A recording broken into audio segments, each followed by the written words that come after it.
आगामी 23 जून को दिल्ली में राजेंद्र नगर विधानसभा में उपचुनाव होने जा रहा है। इसलिए गत 11 जून को राजेंद्र नगर सिंधी समाज का प्रतिनिधित्व करने वाली संस्था सिंधु समाज ने अपने सिंधु भवन में आम आदमी पार्टी के प्रत्याशी दुर्गेश पाठक का अभिनंदन किया।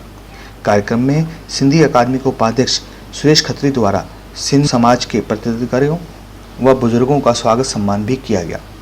इसके साथ ही सिंधी अकादमी के उपाध्यक्ष श्री सुरेश खत्री ने समाज की ओर से आप प्रत्याशी श्री दुर्गेश पाठक को पगड़ी पहनाकर नील स्वागत और सम्मान किया।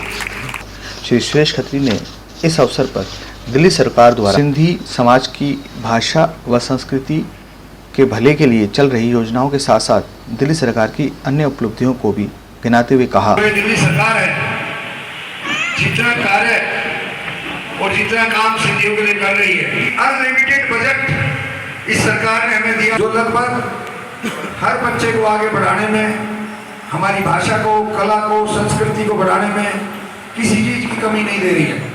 कभी भी उन्होंने किसी भी भाई को ना नहीं कहा। एक ऐतिहासिक फैसला आपको बताऊं कि सिंधी समाज के बच्चों को जो हमारा कोर्स ओपन स्कूल में 10वीं तक का चल रहा है, कोई भी उसमें पार्टिसिपेट कर सकता है, जिसकी पूरी फीस दिल्ली सिंधी अकादमी देगी। ऐसी घोषणा हमारी सरकार ने की है। एक ऐसी सरकार जो एक आम आदमी के लिए काम कर रही है, चाहे वो शिक्षा का क्षेत्र हो। आप देखेंगे कि वर्ल्ड में नंबर 1 क्लास जो शिक्षा दे रही है वो आम आदमी पार्टी दे रही है, जो 70 साल में किसी पार्टी ने नहीं दिया। कार्यक्रम में उपस्थित केशवपुरम पंचायत की महासचिव कृतिका चावला ने भी राजेंद्र नगर सिंधी समाज से श्री दुर्गेश पाठक को जिताने की अपील की। हमें इस बार अपनी एकता दिखानी है और बहुमत से जिताना है। पिछली बार लगभग 20,000 वोटों से जीते थे, इस बार हमें कम से कम 50,000 लाख वोटों से उन्हें जिताना है। इसके लिए हमें आप सबका साथ चाहिए। आप सब हमारा साथ दीजिए और हमें भाई दुर्गेश पाठक को जिताना ही जिताना है। इस अवसर पर वजीरपुर विधानसभा क्षेत्र के विधायक राजेश गुप्ता ने भी अपने विचार रखे। मंच संचालन सिंधी अकादमी सदस्य व मशहूर व्यवसायी महेश राजानी ने किया। कार्यक्रम के अंत में आप प्रत्याशी दुर्गेश पाठक ने सिंधी समाज को संबोधित करते हुए कहा, दिल्ली एक ऐसा कैपिटल है जहां पे हिंदुस्तान के हर भाग से लोग आए और सरकार का ये धर्म बनता है कि मेहनत करने में, घर बनाने में भी मदद करे, लेकिन व्यक्ति की जो एक कल्चरल आइडेंटिटी है उसको भी सहेज के रखे।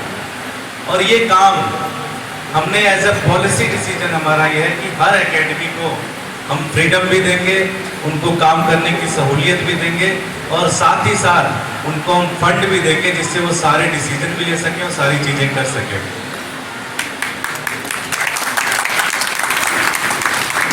आज आप लोगों के बीच में आके बड़ी खुशी भी है। आप सब तो परिवार हो, अपने आना जाना लगा रहता है।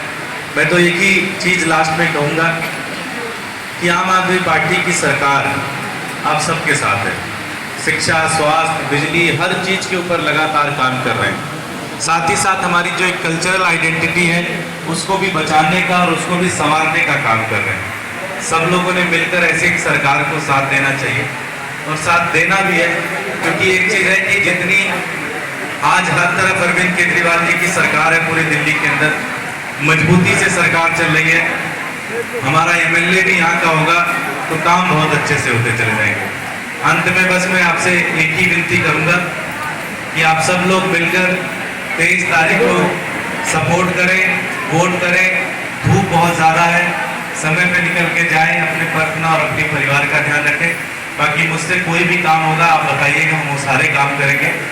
एक चीज़ और, कल मैं वाइस चेयरमैन साहब से चर्चा कर रहा था। मैंने कहा जी हमारी एकेडमी में आपने राजेंद्र नगर से कोई मेंबर नहीं लिया, तो मैंने सीएम साहब से बात की, कम से कम 2 से 3 मेंबर राजेंद्र नगर से होंगे।